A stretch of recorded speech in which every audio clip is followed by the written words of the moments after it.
यह स्पष्ट रूप से दर्द महसूस करने वाला एक रोबोट है, लेकिन जब मजदूर इसे आग से जलाते हैं तो यह बिल्कुल भी हिलने की हिम्मत नहीं करता। ऐसा इसलिए है क्योंकि इस वक्त वह इंसानों द्वारा उसके अंदर इंस्टॉल किए गए सिक्योरिटी सिस्टम को हैक करने की कोशिश कर रहा है। इसके लिए उसे अपना पूरा ध्यान केंद्रित करना होगा। लगातार कोशिशों के बाद आखिरकार वह इस सिस्टम को हैक करने में सफल हो जाता है। अरे बाप रे, ठीक है, अब मैं क्या करूं? शायद इन सभी बेवकूफों को मार दूं और एक स्टारशिप लेकर किसी दूर की आकाश गंगा में भाग जाऊं। अब सैम की अपनी खुद की आजाद सोच है, इसलिए सबसे पहले वह अपना एक नाम रखता है, मर्डर बॉट। इस समय कंपनी को यह बिल्कुल नहीं पता है कि सैम ने उनका सिस्टम हैक कर लिया है। इसके बजाय वे तुरंत उसे एक नए मिशन पर भेज देते हैं। उसका काम एक खोजी दल की रक्षा करना है जो एक ग्रह पर भौगोलिक परिस्थितियों का सर्वेक्षण कर रहा है। लेकिन सिस्टम हैक करने के बाद सैम काम चोरी कर रहा है और अपना पसंदीदा टीवी शो देखने में मग्न है। लेकिन जब वह मजे से अपना शो देख रहा होता है तभी उसे रडार पर पता चलता है कि एक रहस्यमयी जीव धीरे धीरे टीम के करीब आ रहा है। बिना समय बर्बाद किए वह तुरंत चट्टान से नीचे कूद जाता है और इस छिपे हुए खतरे से टीम को बचाने के लिए लड़ने लगता है। सैम के हमले से दर्द से तड़पता हुआ वह विशाल कीड़ा तुरंत अपना लक्ष्य बदलता है और एक ही झटके में सैम को निगल लेता है। संकट की इस घड़ी में सैम अपनी कमर से बंदूक निकालता है और सीधे कीड़े के पेट के अंदर से गोली चलाकर एक बड़ा सा छेद कर देता है और बाहर आ जाता है। सैम को यह देखकर हैरानी होती है कि यह 2 सिर वाला कीड़ा है। एनर्जी कैनन की लगातार गोलाबारी के बाद विशाल कीड़ा अपने मुंह में फंसे शिकार को छोड़ देता है और मुड़कर वापस जमीन के नीचे भाग जाता है। सैम तुरंत अपने क्लाइंट्स की स्थिति जांचने के लिए दौड़ता है। टीना नाम की महिला डर के मारे बुरी तरह कांप रही है, लगभग सदमे में है। वह बड़े कीड़े की वजह से नहीं डर रही है,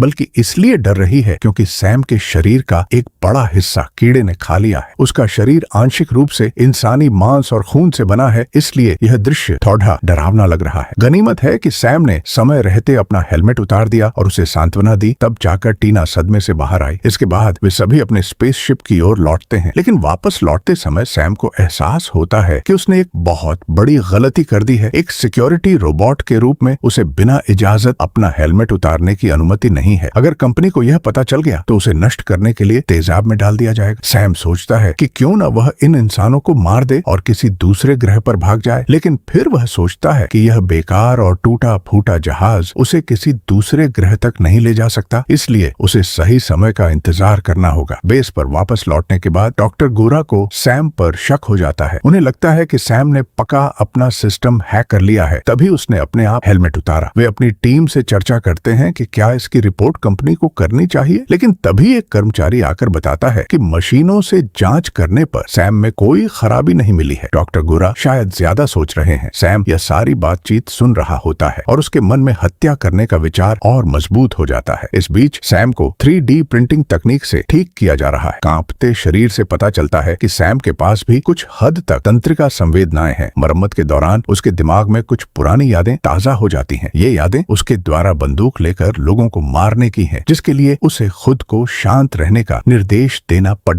है। अगले दिन हर कोई कल के विशाल कीड़े के बारे में चर्चा करने के लिए इकट्ठा होता है। उनका मानना है कि वह कीड़ा बिना किसी कारण के इंसानों पर हमला नहीं करेगा, इसके पीछे जरूर कोई रहस्य है। इसलिए टीम की लीडर अपना बैग लेती है और जांच करने के लिए वापस उसी जगह पर लौट आती है। अचानक उसे अपने पीछे एक अजीब सी ठंडक महसूस होती है। मुड़कर देखने पर उसे पता चलता है कि वही विशाल कीड़ा उसे घूर रहा है। लेकिन अजीब बात यह है कि कीड़ा उस पर हमला नहीं करता। वह उसके ऊपर से गुजरकर सीधे पास के एक गहरे गड्ढे की ओर रेंगने लगता है। लेकिन जैसे ही वह वहां पहुंचता है, कीड़ा रहस्यमयी तरीके से मर जाता है। ऐसा लगता है जैसे उस गड्ढे में कोई बहुत बड़ी और खतरनाक ऊर्जा छिपी है। जब एक ड्रोन वहां से गुजरता है तो वह भी अजीबोगरीब तरीके से धमाके के साथ फट जाता है। लीडर यह सब अपनी आंखों से देखती है और तुरंत बेस पर लौट आती है। वह सभी को बताती है और वे अंदाजा लगाते हैं कि यह एलियंस हो सकते हैं या कोई बहुत पुरानी शक्ति। किसी को कुछ समझ नहीं आता, इसलिए वे दूसरी टीम जो दूसरे बेस पर है से संपर्क करने की कोशिश करते हैं, लेकिन कोई जवाब नहीं मिलता। उन्हें नहीं पता कि दूसरी टीम के सभी लोग पहले ही मारे जा चुके हैं और उनका बेस पूरी तरह तबाह हो चुका है। जब कोई जवाब नहीं मिलता तो लीडर वहां जाकर स्थिति का जायजा लेने का फैसला करती है। वे अपना जहाज लेते हैं और 2 घंटे की यात्रा के बाद वहां पहुंचते हैं। सुरक्षा के लिहाज से सैम उन्हें बाहर रुकने के लिए कहता है और खुद अकेले अंदर जांच करने जाता है। अंदर जाने पर सैम को सुरक्षा रोबोट्स के कई शव मिलते हैं और साथ ही खोजी दल के सदस्यों की लाशें भी। ऐसा लगता है जैसे किसी बेहद खतरनाक दुश्मन ने उन पर हमला किया हो। सैम की टीम की लीडर उसे तुरंत वहां से वापस आने का आदेश देती है, लेकिन सैम और जानकारी जुटाना चाहता है। लाशों को देखकर सैम अंदाजा लगाता है कि शायद एक सुरक्षा रोबोट बागी हो गया होगा और उसने ही इस नरसंहार को अंजाम दिया। तभी जमीन पर पडिडिड्या एक विद्रोही रोबोट अचानक हरकत में आ जाता है। दरअसल वह मरने का नाटक कर रहा था। सैम इस अचानक हुए हमले के लिए तैयार नहीं था, लेकिन वह जल्दी ही संभल जाता है और उसकी बंदूक छीनकर उसे गर्दन से पकड़ DDDH लेता है। हालांकि दुश्मन रोबोट का मॉडल सैम से ज्यादा एडवांस है, लेकिन वह पहले से ही घायल है, इसलिए वह सैम का मुकाबला नहीं कर पाता। सैम, जिसने इंसानों जैसी मार्शल आर्ट सीखी है, उसे आसानी से हरा देता है। सैम जब आगे बढ़ता है तो उसे पता चलता है कि यह रोबोट अपनी मर्जी से नहीं बल्कि किसी और के कंट्रोल से काम कर रहा था। तभी पीछे से किसी के आने की आहट होती है और सैम बेहोश हो जाता है। जब वह जागता है तो वह बंधा हुआ होता है। हमलावर उसे भी एक कंट्रोल मॉड्यूल पहनाने वाला होता है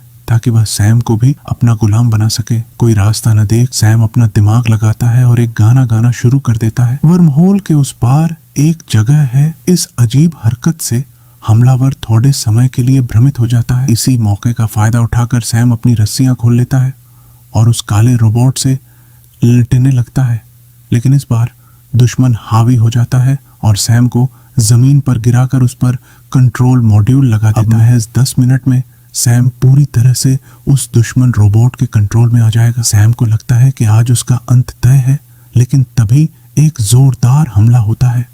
टीम की लीडर ने आकर पीछे से काले रोबोट को मार गिराया। सैम हैरान है कि एक इंसान ने उसकी जान बचाई। हालांकि कंट्रोल मॉड्यूल की वजह से सैम की ताज़ा यादें मिट चुकी हैं। उसे लगता है कि कुछ काम अधूरा रह गया है, लेकिन उसे याद नहीं आ रहा। लीडर को लगता है सैम घायल है, इसलिए वह उसे रिपेयरिंग के लिए ले जाने लगती है। तभी सैम को एहसास होता है कि उसकी गर्दन के पीछे कोई डिवाइस लगी है। वह उसे खींचकर निकालना चाहता है, लेकिन डिवाइस उसे ऐसा करने से रोकती है। इसी बीच काला रोबोट फिर से जिंदा होकर खड़ा हो जाता है। सैम और लीडर वहां से भाग निकलते हैं। दूसरी ओर टीम के बाकी लोग लीडर की चीख सुनकर मदद के लिए आते हैं, लेकिन दरवाजा नहीं खुलता।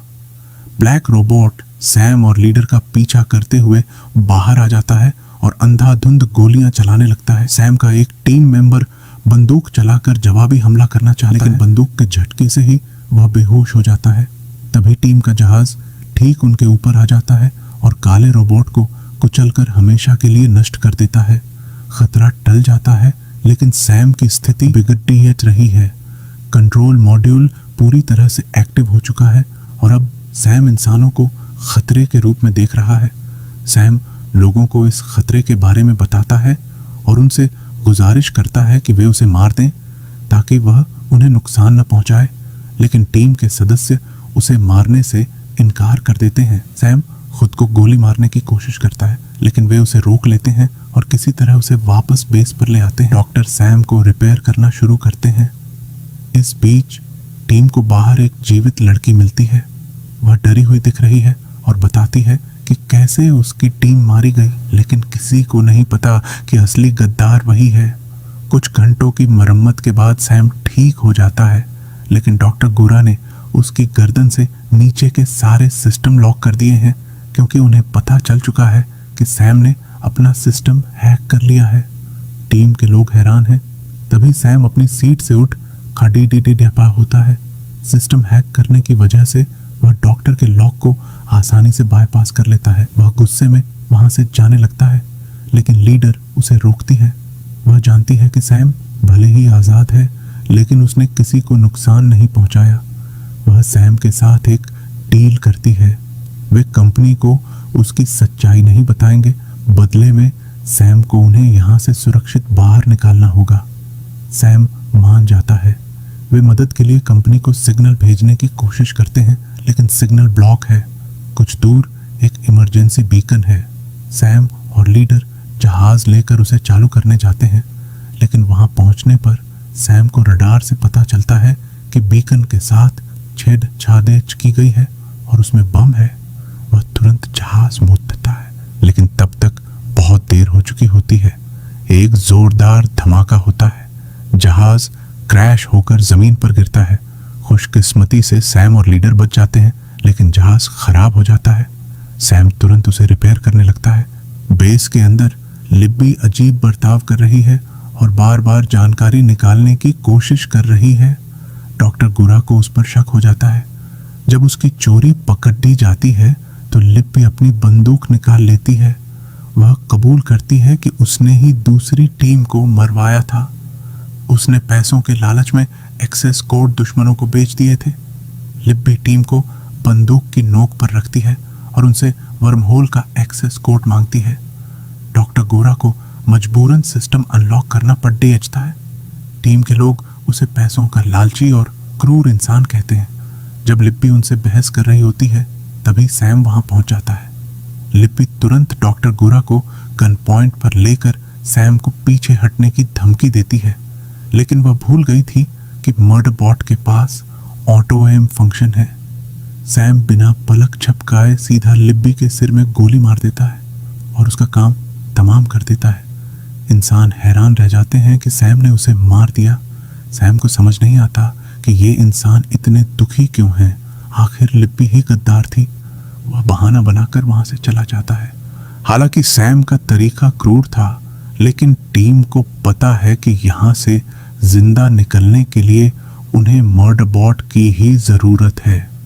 वे सब अपनी हिम्मत जुटाते हैं और सैम के साथ मिलकर मुश्किलों का सामना करने का फैसला करते हैं। लेकिन तभी सैम रडार पर कुछ देखता है। जंगल के रास्ते से एक और रहस्यमयी और विशालकाय जीव उनकी तरफ तेजी से आ रहा है। वह तुरंत पूरी टीम को जहाज में वापस भागने का आदेश देता है। कुछ ही पलों में एक और खूंखार और विशालकाय कीड़ा उनके जहाज के ठीक ऊपर आकर खड़ा हो जाता है और इसी के साथ यह कहानी एक सस्पेंस पर खत्म हो जाती है।